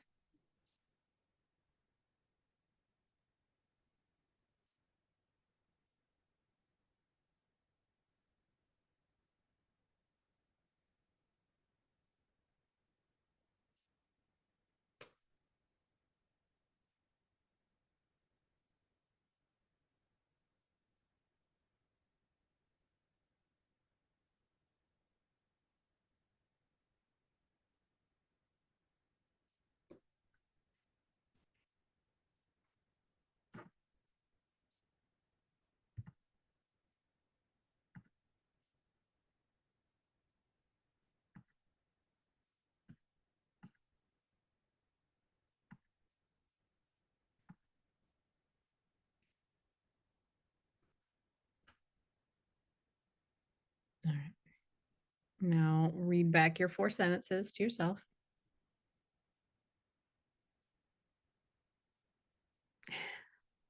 Notice what picture pops up in your mind. What image is there?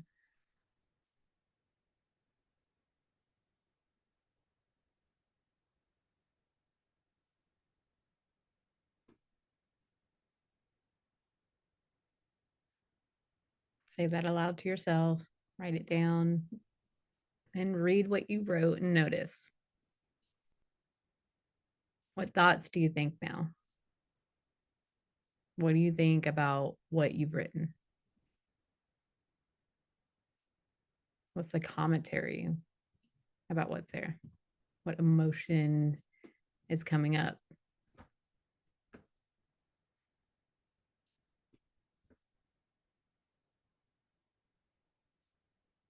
And then lastly, where do you feel it in your body? And write all that down.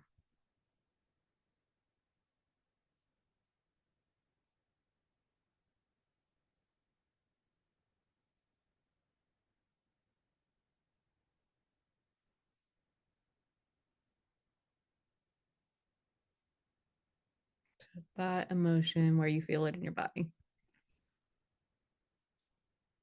And then we'll close our eyes.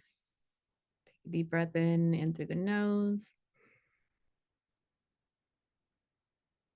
out through the mouth, letting it go, releasing.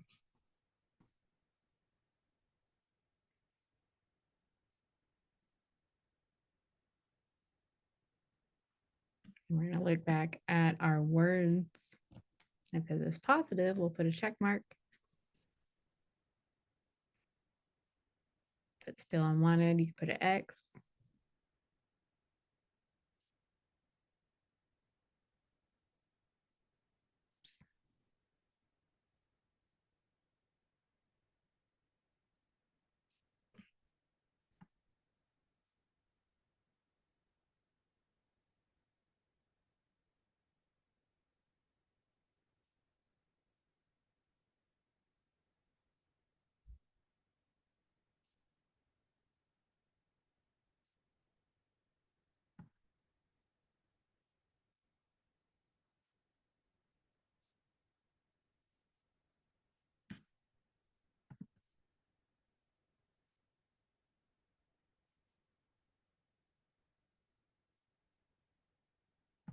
That's okay. It might be a little bit bigger than that 6 on the 1 to 10 scale.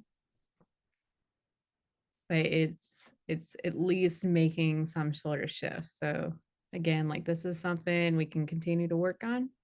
We can, you can go back and listen to the recording and continue to work on this same thing. Or we can get together and we can, yeah. Yeah.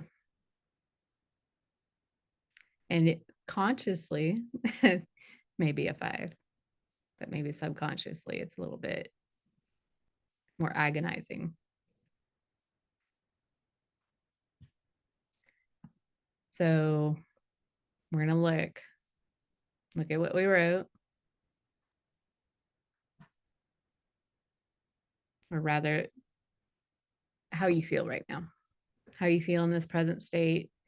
Think about the problem that you started with, but how does it seem to you now? And you're going to write it in 1 word.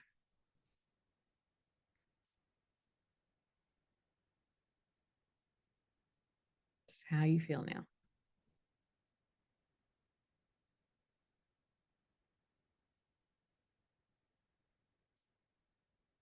I'm writing down this new shifted state, no matter how big or small, just express it, summarize it in 1 word, one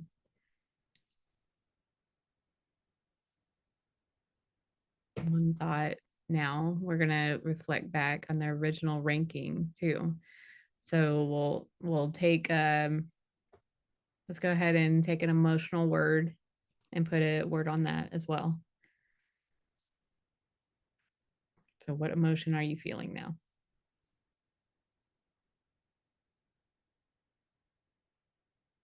Just you'll have your 1 word, your thought, and then your 1 emotion that you're feeling now.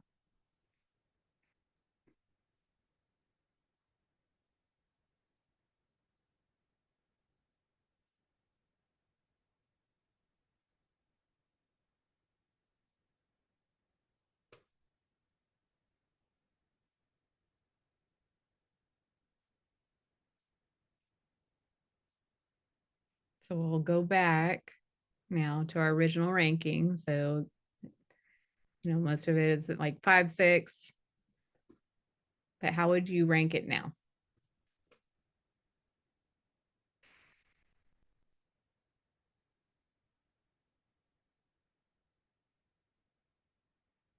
On a scale of 1 to 10.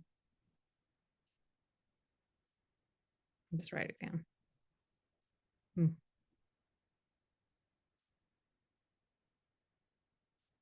We got some work to do.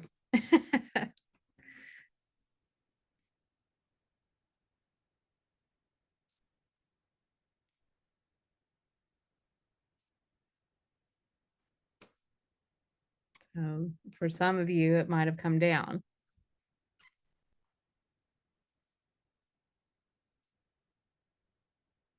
Or for most of you, you should have a completely different relationship to the problem from when you started.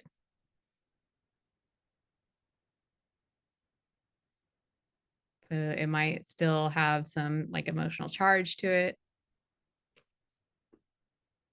Some charge left in that problem.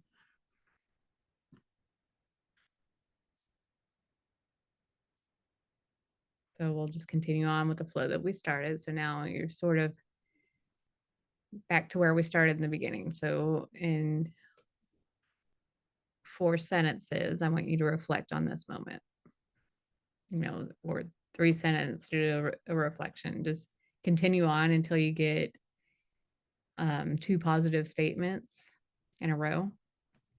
And then it won't take much longer, but you can continue on with that. So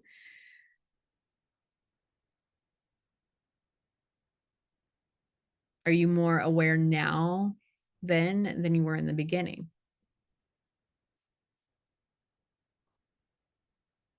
What have you learned? Like what shifted for you? So if you can articulate it even better, write it down. What are you more aware of now?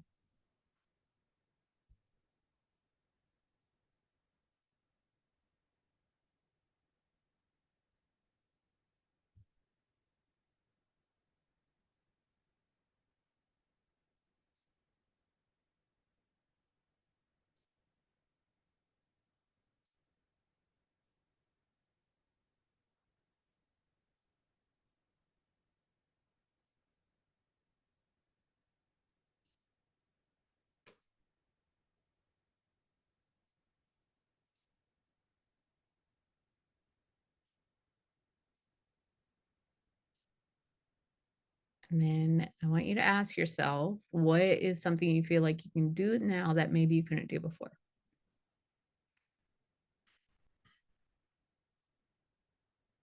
Just feel it, notice maybe what's shifted. Where am I? Maybe I feel more empowered.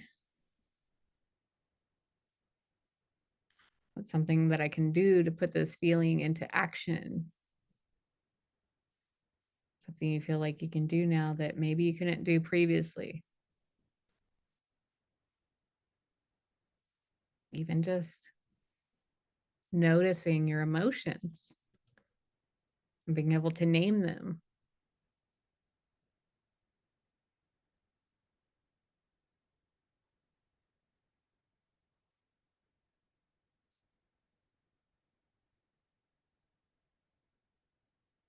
Hopefully, by taking yourself through this, you've showed yourself that you can make a shift about something that maybe previously was troubling you.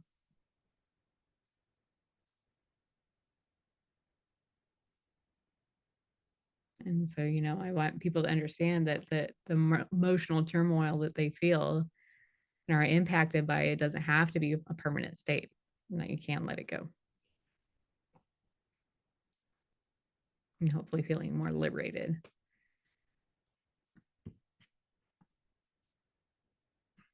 Yeah.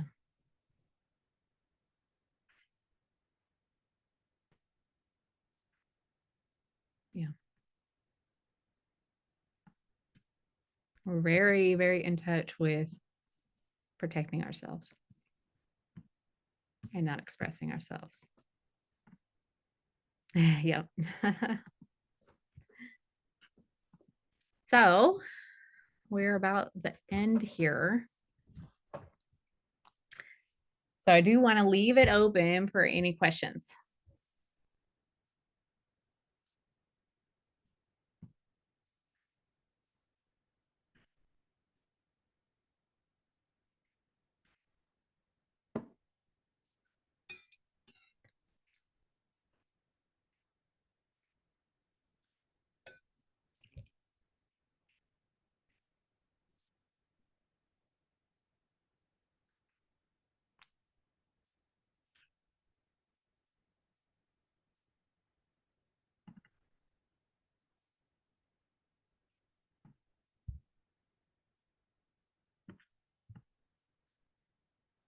No, you're not stubborn.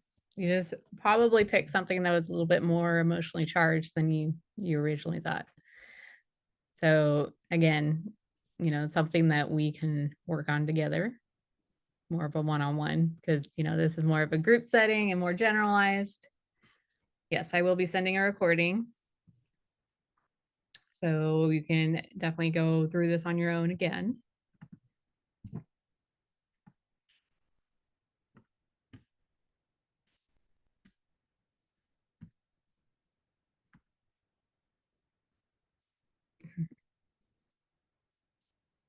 All right.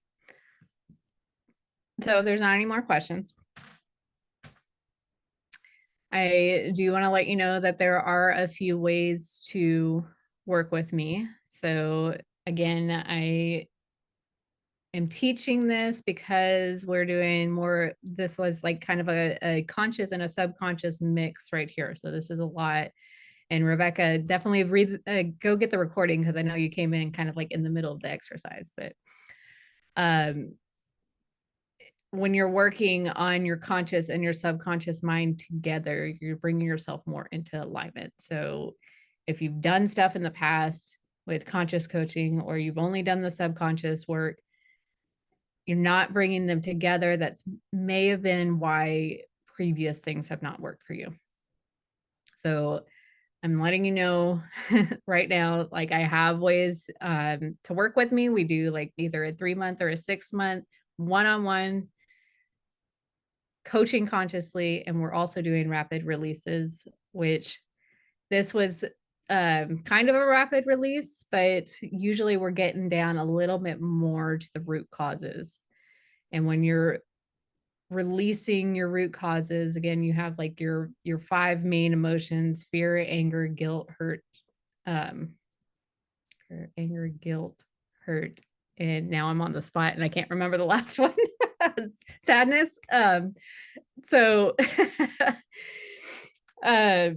we're getting down to these core emotions and releasing them. And actually, the release part only takes like 15 minutes, but we're coaching and we're getting down to those root causes. And that's usually what takes the most time.